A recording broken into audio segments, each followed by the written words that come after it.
You're traveling through another dimension. A dimension not only of sight and sound, but of mind. A journey into a wondrous land whose boundaries are that of imagination. Your next stop, the Twilight Zone.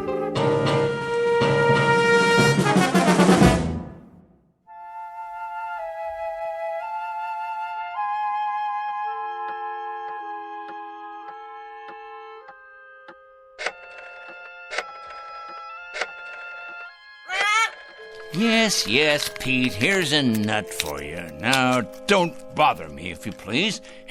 I have work to do.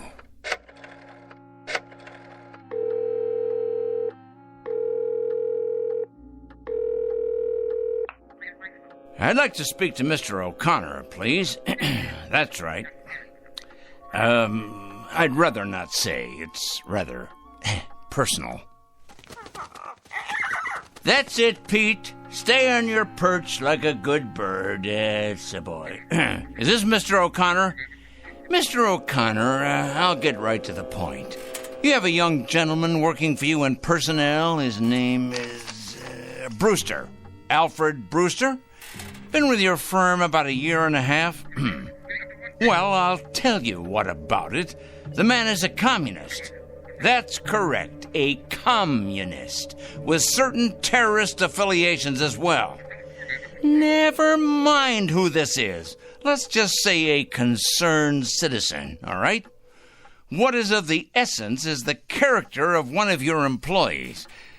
I happen to know that this man, Brewster, is a subversive and a menace to our society. What am I suggesting? Why, I think it's obvious. I'm suggesting he should be discharged immediately, given his walking papers and shown the door. Never mind how I know. I know, that's all. That's all. Now I'm going to check back in a few days, and if he hasn't been discharged, I'll be forced to take this matter to a higher authority. That's right, to the corporate office. Correct? Goodbye, Mr. O'Connor. Rather a full day, Pete, wouldn't you say? 11 so far. 11 names on this list. I better sharpen my pencil. And scratch off one more. Of course, it's questionable what concrete results we can expect, but at least the seeds have been planted. Oh, yes. The opening guns fired. The first salvo, so to speak.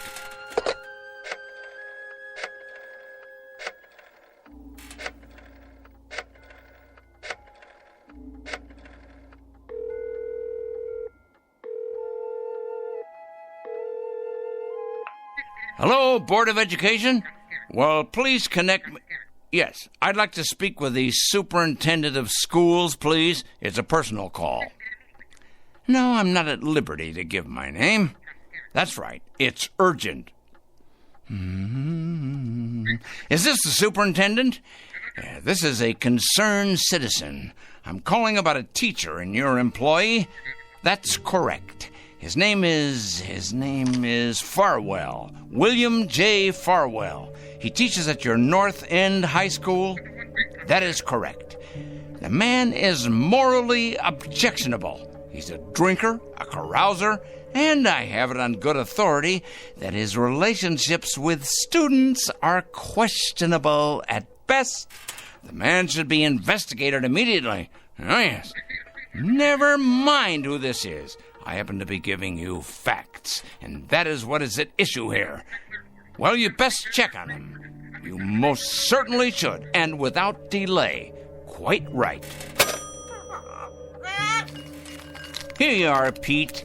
There you go. That's a good bird. You know, I'm rather tired. It's been quite a full day. You don't realize just how tired you can get during a campaign. But a dedicated man isn't concerned with physical discomfort or fatigue or anything else for that matter. No, a truly dedicated person is interested only in victory, in the conquest of morality over the forces of immorality.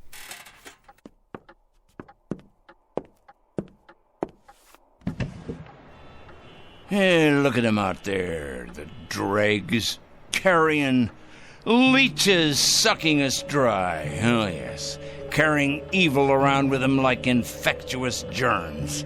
We're gonna have to face it sooner or later. Huh? Phone calls are one thing. Threats and exposure is simply expedience.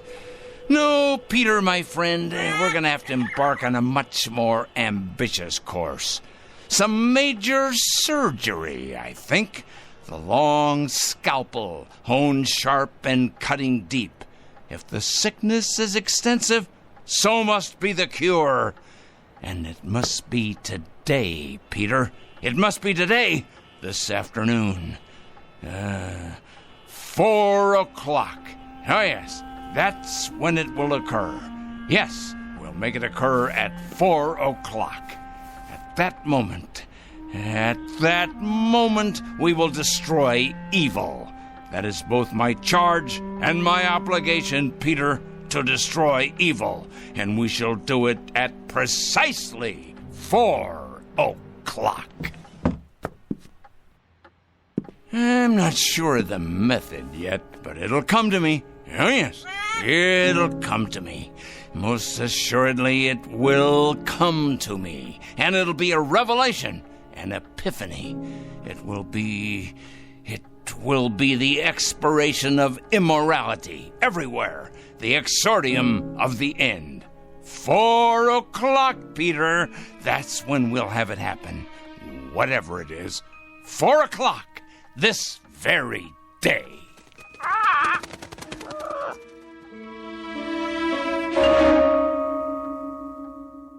This is Mr. Oliver Crangle, a dealer in petulance and poison, a self-appointed, self-designated, self-ordained vigilante, whose jaundiced eyes peer out at an unholy world and find it undeserving of anything but judgment and punishment.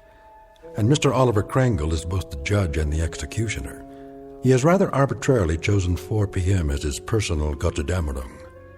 We are about to watch the metamorphosis of a twisted little fanatic poisoned by the gangrene of prejudice to the status of an avenging angel, upright and omniscient, dedicated and fearsome. Whatever your clocks say, it's almost 4 o'clock. And wherever you may think you are, at this moment you happen to be in the Twilight Zone. And now, The Twilight Zone and our story, 4 o'clock, starring Stan Freberg with Stacy Keach as your narrator.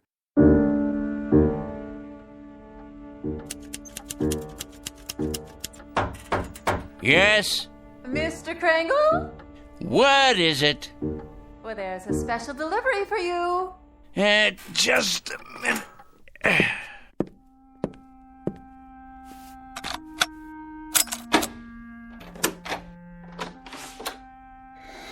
Here you go. A whole lot of stuff, 8 or 10 envelopes at least.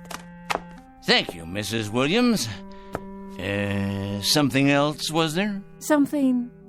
Oh, no, nothing else. Then in that case, why do you stand there trying to read the contents of these envelopes as if you were an X-ray machine? Me? Read your mail? Oh, I can assure you, Mr. Crangle, I have many more things to do than trying to read my tenant's mail. Your mail in particular. I feel reassured. You sure get enough of it. Somebody'd think you were running some sort of mail order business or something. Just look at that desk of yours. So much mail and papers and I don't know what all. What is your business, Mr. Crangle?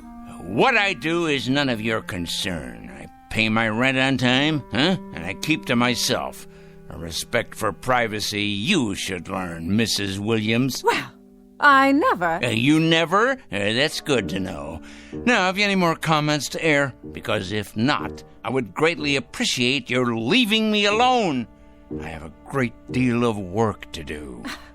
I believe that. The question is, what kind of work? You should believe it. You may thank me one day, Mrs. Williams. Oh, yeah, you and everyone else. Assuming you're still around, and assuming you retain the capacity to feel appreciation. What's that supposed to mean? Assuming I'll be around, are you threatening me or something, Mr. Kringle? Threatening you, Mrs. Williams? I don't threaten people, my dear lady. I compile files on them. I compile them, and I analyze them, and I investigate them, and then I categorize them, and I judge them. Oh, yes. If they're impure, they must be punished. If, on the other hand, they are simply misled or naive or unsophisticated, I point them to the right way. I lead them by the hand, Mrs. Williams. I show them the proper course, the path to redemption. Is that... what I mean is that what you do for a living? Indeed. In short, I check evil, Mrs. Williams, and I eradicate it, inoculate it, wipe it clean, and sponge it away. And you know where these evil people are? I most certainly do, Mrs. Williams. Can you give me an example?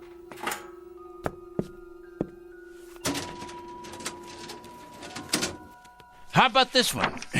Mrs. Claire Williams, age 54, widow, formerly married to John Alistair Williams. Political affiliation? None. Husband's political affiliation? None.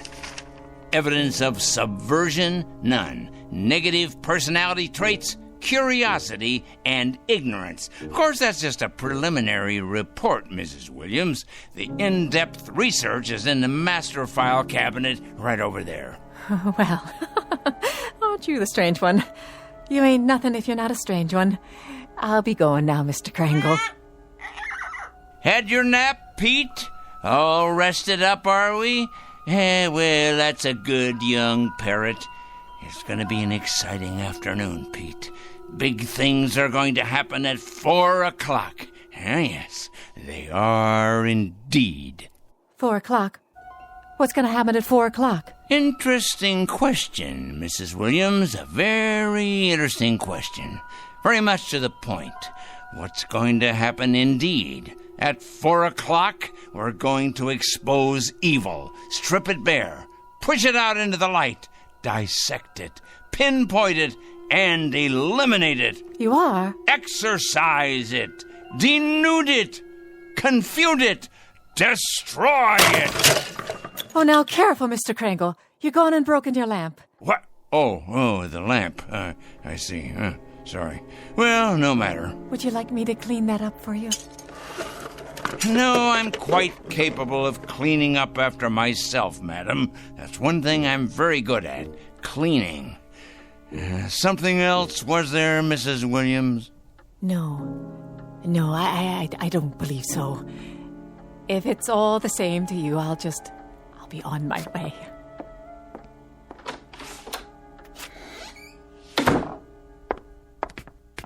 Saints preserve us. Excuse me. Oh, yes. I'm looking for a Mr. Kringle. I can't imagine why. I was told he lives in this building. Oh, he lives here, all right. There ain't no doubt about that. With a vengeance, he lives here right there at the top of the next landing. But if you ask me, young woman, you won't be going in there without police protection. Is that right? If you ask me, the man has a leak in his attic a mile wide. I ain't sure anymore that he's safe to have around.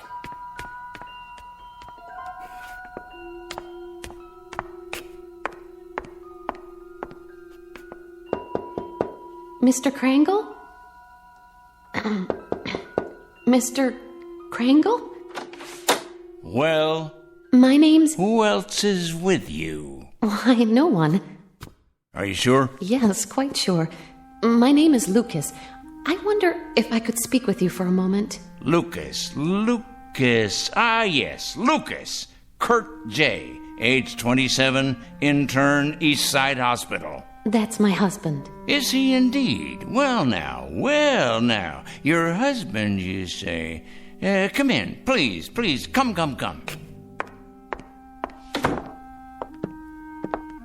Have a seat, by all means. Thank you. Now, what about your husband? Why, Mr. Kringle? Why what? Why are you trying to hurt him? Hurt?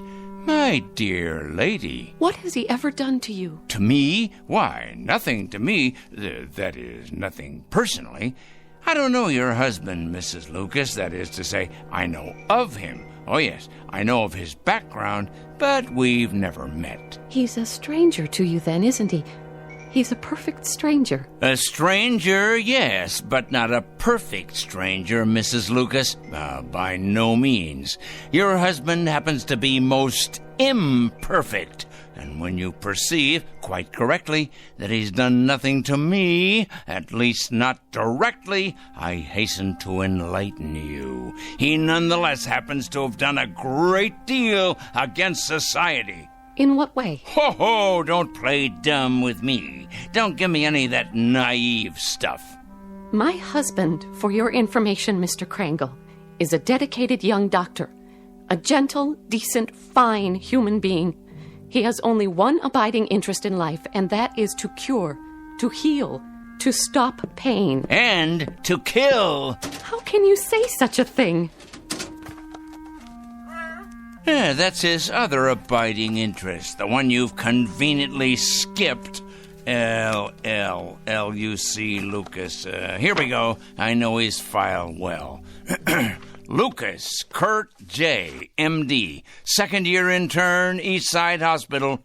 This year, on the night of March 12th, while serving in the emergency ward, he permitted the death of one Mrs. Angela Rienti by failing to relieve pressure accumulated as a result of a brain injury sustained in a traffic accident. It wasn't his fault. It was too late. That's his only crime.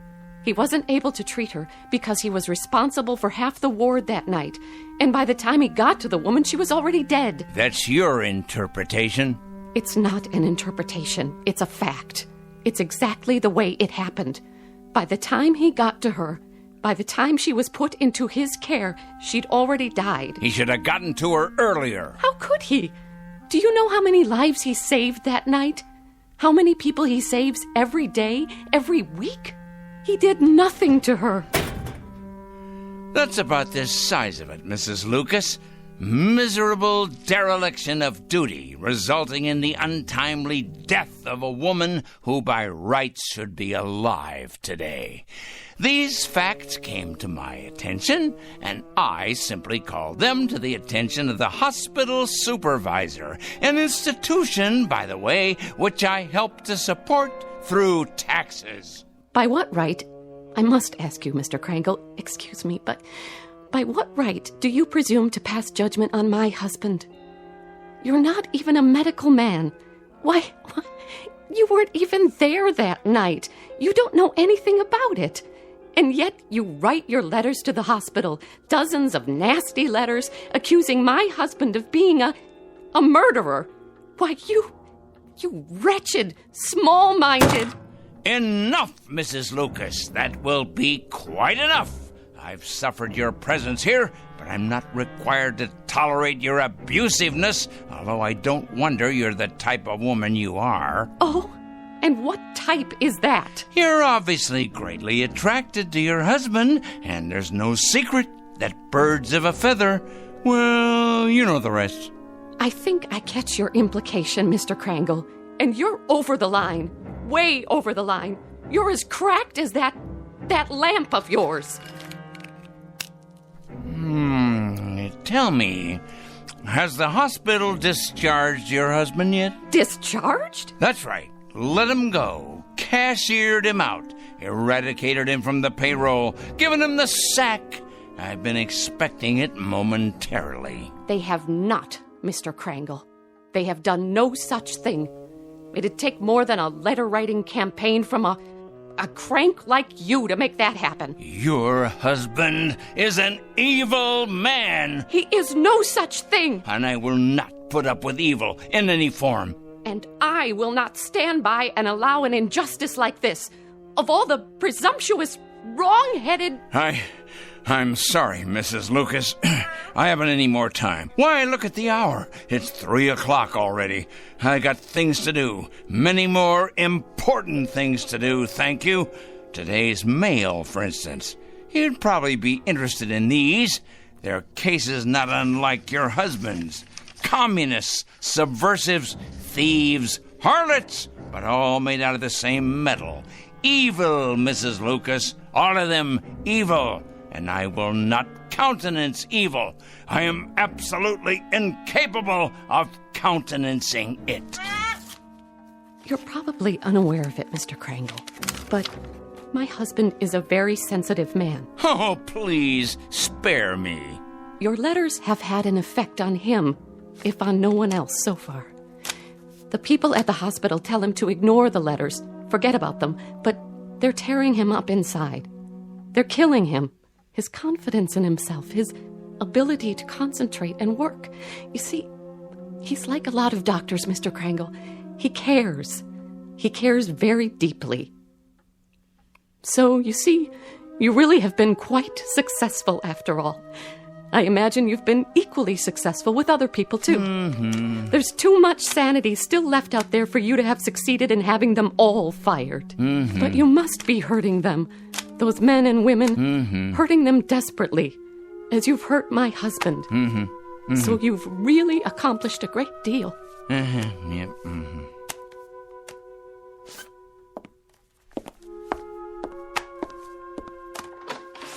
Tell me, Mr. Krangle, if you can, that is. Why? What's that? Why do you do it? I really need to understand. Why? You ask me why?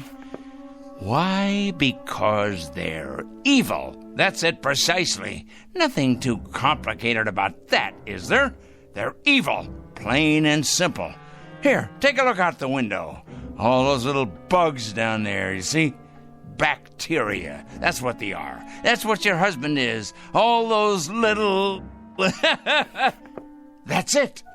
That's precisely it. What is? That's what I'll do. I've finally gotten the clue. I said little, you understand? That's what I'll do. I'll turn all the evil people into little ones, understand? I'll make all the evil people, let's see, 3 feet. No, 2 feet. 2 feet tall. That's it. At 4 o'clock this afternoon, at precisely 4 o'clock, every evil man and woman will become a mere 2 feet tall. A revelation, an absolute revelation. Peter, my lad, did you hear what I come up with? Did you? That's it. Do you see the beauty of it, Pete? That's it. It's brilliant, absolutely brilliant. 2 feet tall, Pete. 2 feet tall.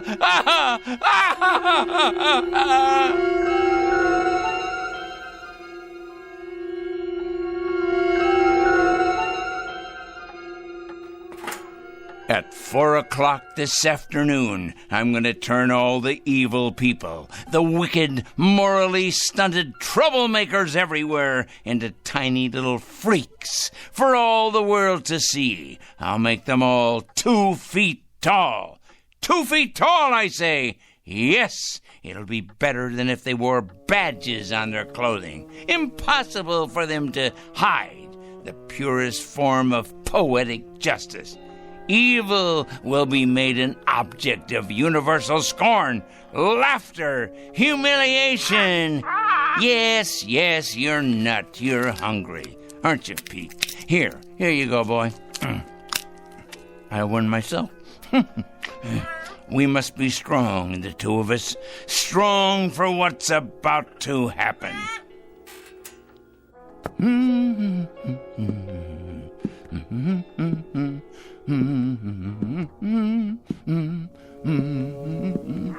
That's right, Petey. 10 minutes past 3. It won't be long now. Yes, a peanut. Here you are. That's a good, strong boy. I'll bet you could crack open just about anything with that great big beak of yours, couldn't you? Yes, you could. I'm sure you could.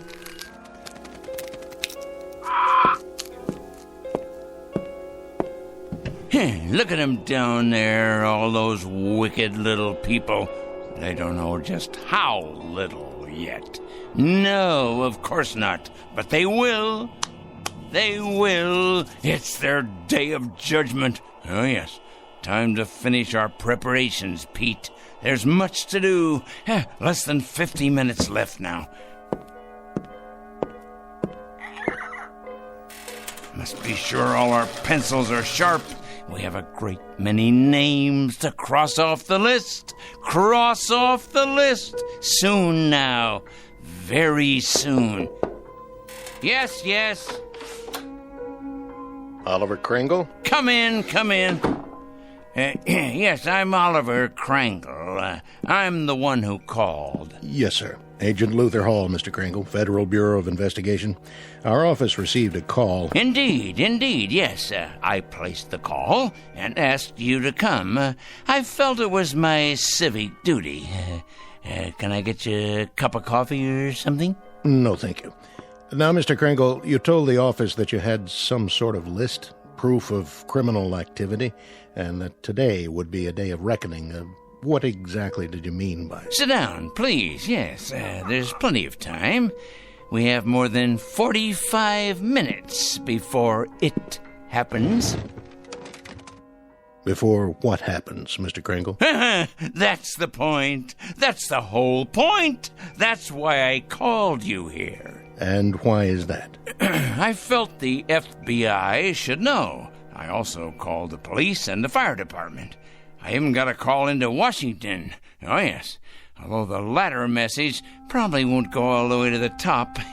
It's my understanding that the Reds are in complete control in Washington now. I imagine they've taken over the switchboards, too. The Reds, Mr. Kringle. Oh, yes, indeed, the Reds. It's a complete conspiracy, you know, Mr. Hall. All the evil people are banding together now, all the subversives, the commies, the terrorists, the thieves of the American dream. It's a total, absolute, worldwide conspiracy. You said on the phone that you had a plan of some sort. Oh, my, yes. It all takes place at 4 o'clock. I thought you people ought to know because, well, you'll have your hands full. Our hands? Picking up all the guilty parties. Oh, yes. You see, Agent Hall, I've spent a good many years doing this kind of work. Just look at all those file cabinets there. Years of dedication to the cause. I've made a study of evil. Oh, yes, indeed. A complete study of it. I cut out newspaper clippings. I listen to the radio and watch television. I follow every major court case that's going on. I compile a completely airtight list of charges against all of them, the evil people. What do you do with them, Mr. Kringle? Do with them? I follow through, of course. I follow them through to their conclusion. I write letters to employers. I make phone calls late at night. Oh, they hate that. Oh, yes. It's one of the most effective methods, as you probably know. Calling those terrible people late at night. The later, the better. Getting them up constantly. Waking them. Enumerating my charges. Speaking out. And then hanging up. They hate it. Very frustrating for them. I'll bet. Oh, yes, indeed. They go out of their minds with fury. They don't like to be awakened late at night, I can assure you. Who does? Yeah, but with these people, it's absolutely necessary. The evil people, you understand. The destabilizers. The enemies of order. But to get to the point, Mr. Hall... The point... And what is the point? The clock on the shelf there tells the story. The entire and complete story. It's 3:20 now. In exactly 40 minutes, all the evil people in the world will be reduced to half. No, a third of their present size. Oh, it'll be glorious. All the unpunished murderers and the tyrants, the proud and the sinful, the schoolyard bullies, the cruel teachers and faithless friends, the wrongdoers, blackmailers, and the nicotine fiends, too, and the thieves, and the harlots, and the transgressors, all of them, every one. How does that sound, Mr. Hall? How do you propose to go about doing this? I mean, shrinking people. I merely will it, that's all. I will it. I've been giving it a great deal of thought.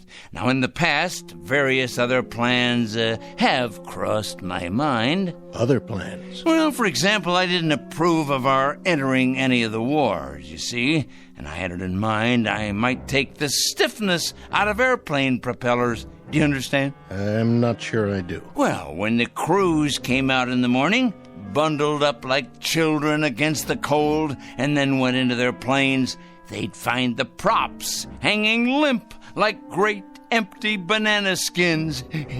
Then the war ended and, it seemed like a waste of effort at that point. After that, jets became the order of the day, and so I thought, what would jam up the intakes on those jet engines? Huh? What better than a flock of birds? Oh, not you, Petey. Not the beautiful, brave, loyal parrots of the world. Oh, no. Just your low-class country cousins. You read about it from time to time. Seagulls that get sucked into jets, cause them to fail. So, naturally, I thought, chickens. Chickens. Ignorant. Can't speak. An army of them bred to sacrifice themselves for the greater good. Release them on runways just at the moment of takeoff. That would ground those bombers and cargo planes, but fast. Of course, there'd still be trucks and overland supply routes. And then I read in the paper a year or so ago about an accident, a bad traffic accident. 3 people were killed. So I decided I would change all the wheels in the world from round to square, or maybe even triangular, so they'd stub in the asphalt and stop in their tracks. You mean sabotage interstate commerce? I devised another method later on. Terribly interesting, I thought. Mark all the evil people on the forehead, or better yet, turn them all one color. Say, purple. But then it came to me that they'd simply be able to recognize each other more readily and band together in their collective wickedness. I see. Well, Mr. Hall, this is hard to believe, but I hit upon this latest idea about the change in size just this afternoon. Some benighted woman was in here, and she quite inadvertently gave me the clue I needed. Make them all 2 feet tall. Now, what could be simpler? Think of it, Mr. Hall. Think how ineffectual this will render them. They can't handle delicate scientific instruments, or typewriters, or computers, or telephones, because they can't reach them. They won't even be able to open a window or turn a doorknob to escape once we know where they are. Why, pretty soon they'll be as extinct as dinosaurs. Here's a peanut for you, Petey. I think, Mr. Hall, that the most interesting place will be, let's say, a murder trial, where nobody knows whether the accused is guilty or not. And then at 4 o'clock, if he's guilty, or watching the drunkards in a saloon, or, there's so many places to be. Mr. Kringle? Yes? I'd like to ask you a question, sir, and I hope you don't take offense at it. Go on. Have you ever had any psychiatric help, sir? What? Psychiatric help. I don't think you're rational. I think you've developed some kind of obsession here, and I think you need some help. Help? Me? I need help? Why should I need help? I'm not evil. You obviously don't understand any of this, do you? I'm not the evil one. It's them. It's all of them out there on the street. Just take a look out the window. See? They're the evil ones. They're the ones who are going to be 2 feet tall. In just 30 minutes. That's when it's going to happen. In just 30 minutes. Well, I'm sorry, Mr. Kringle, but there doesn't seem to be very much we can do about all this. What do you mean? Why, the law enforcement agencies are going to have round-the-clock schedules from now on. Do you realize how many evil people you're going to be able to find? Why, they'll be all over the sidewalks, all over the streets. You'll have to build more jails. You have to build more electric chairs, gas chambers, gallows, penitentiaries. Well, what about it? What are you going to do? Nothing, Mr. Kringle. Not a thing. And if you'll forgive a suggestion, that's what I think you should do, too. Nothing. These letters you write, these phone calls, there happens to be something in this country that precludes all that, makes it unnecessary. And what's that? Law, Mr. Kringle. There happens to be law. We like support from citizens. Support, help, cooperation. But interference is quite another thing. Oh, I get it now. I understand. At last I understand. You're part of the conspiracy. That's it. You're one of them. Why, of course. I'm an idiot not to have realized it. Of course you people have gotten into the FBI. It stands to reason you would. You've infiltrated every other place. Well, I'm going to tell you something, Mr. Hall. Good day, sir. You'd better enjoy yourself for the next 20 or 30 minutes. You hear me? You'd better enjoy yourself to the utmost, because you're going to be 24 inches tall. You and everybody like you.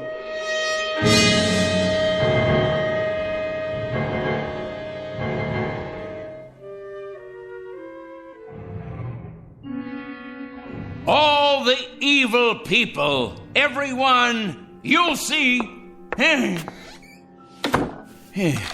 Good riddance to bad rubbish, eh, Pete? To all their kind, the righteous will rise up, and the weak will fall before their terrible wrath. It's as right as rain. In a minute, Pete. It won't be long now.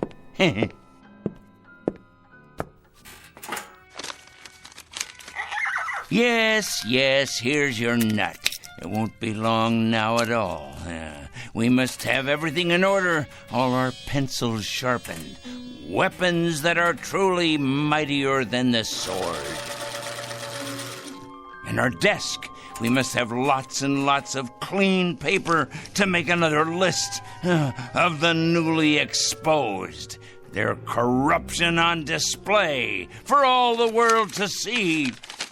I wonder what they'll look like down there on the streets, on all the streets everywhere. Oh, what a glorious sight it's going to be. So many people. Think of it. Fat ones, thin ones, the young and the old, suddenly grown too small for their clothing, which of course will no longer fit them. It simply won't fit them at all. Like the toads and the cretins they are. Someone should follow along behind and collect it in trucks, boil it in hot water, decontaminate it, and then redistribute it to the rest of us. Think of that, Pete. New suits, trousers, neckties, formal wear, tuxedos, this and casual wear of every style. Oh, yes, it shouldn't go to waste. Think of how much money could be made in resale centers across the land. Money to finance a whole new campaign. Why, Pete, we could open a chain of clothing stores. Aha! All we need is a fleet of trucks to gather it up. Ours for the taking. But alas, it's too late to organize any of that now. Oh, if only I'd planned ahead. Well, the least I can do is alert the media. Yes, that's the responsible thing to do. I wonder if they have any idea at all about what's to take place. And at this hour, the Dow Jones is down 14 points. Raging fire now under control in upstate. The White House press secretary announced a peace plan today.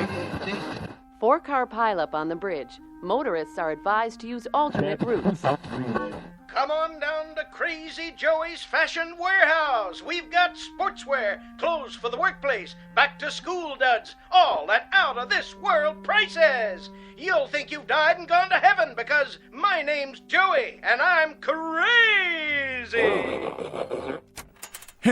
Another lost opportunity, Pete. But that man doesn't know how soon he'll be out of business. He has no idea, does he? No idea at all. We'd better check the television news while we're at it. We'll have the weather for you coming right up after this. The very vegger slices, it dices, it turns out finger-licking julienne potatoes. Okay, now tell us about your new book, 101 Ways to Profit from Armageddon. Amateurs. Pete, what to do? What to do? Of course I can send out press releases taking credit for all that I've done after the fact. If only I had more time. More time! Still, we'll have to alert them as best we can.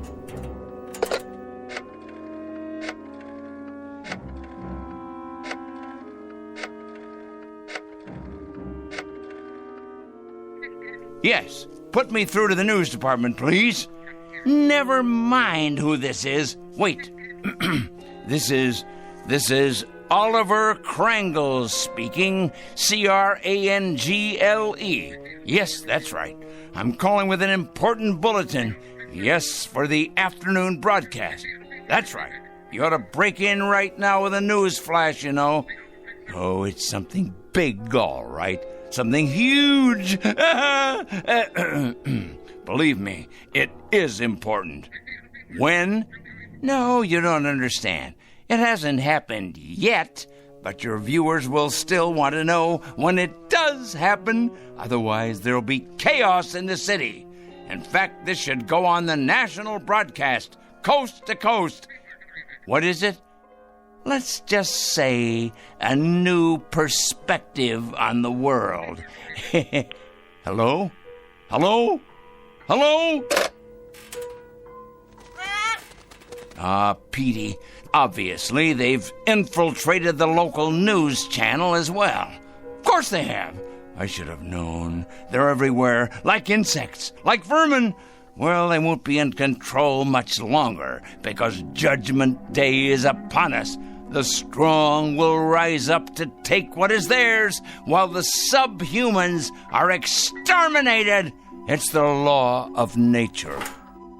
But for now, there's precious little left to do, except make sure the clock is wound and to prepare ourselves for the occasion. Just try to be patient, Pete. Just a few minutes longer. Wait with me, and you'll see that it's all been worth it. I promise. But first, I must look my absolute best. Yes, top-notch, befitting a man of my stature. The reporters will swarm up the stairs here, wanting interviews. And there'll be photographers, of course, with their news cameras. Let's see here. What do you think, Petey? Perhaps a clean shirt and tie? My best shoes. I have to pass muster here. Meanwhile, you preen your feathers, my boy, and get ready to meet the press.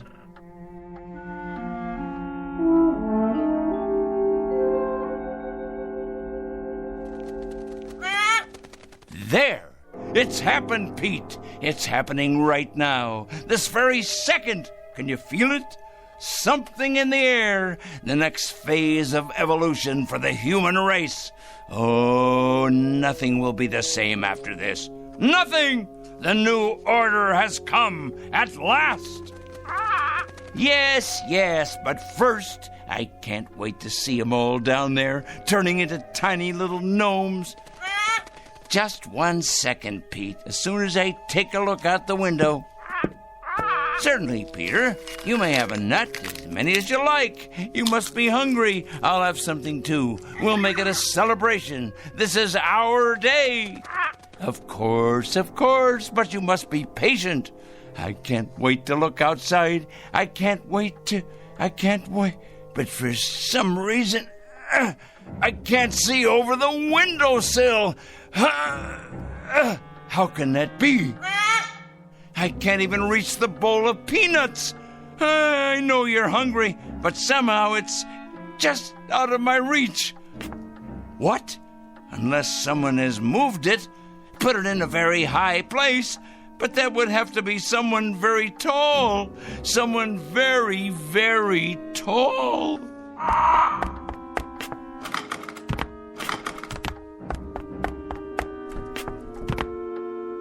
Pete, what's happened? You've grown so large, and I'm so close to the floor. These shoes don't fit me anymore. And these clothes, whose are they? Must get out of this ridiculous costume. Pete, why are you looking at me like that? Your eyes and your beak. Close it. Please close it. You're not still hungry. You can't be. Pete, you're frightening me. You know me, Petey boy. You must. That's a good bird. Yes. Calm down now. No, Pete, no. Get away. Let me get out of here. I can't reach the door now. The locks. Let me out.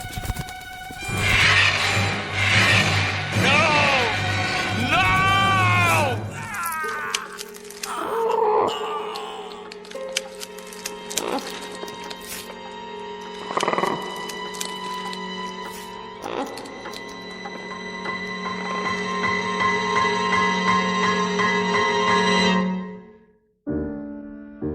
At 4 o'clock, an evil man made his bed and lay in it.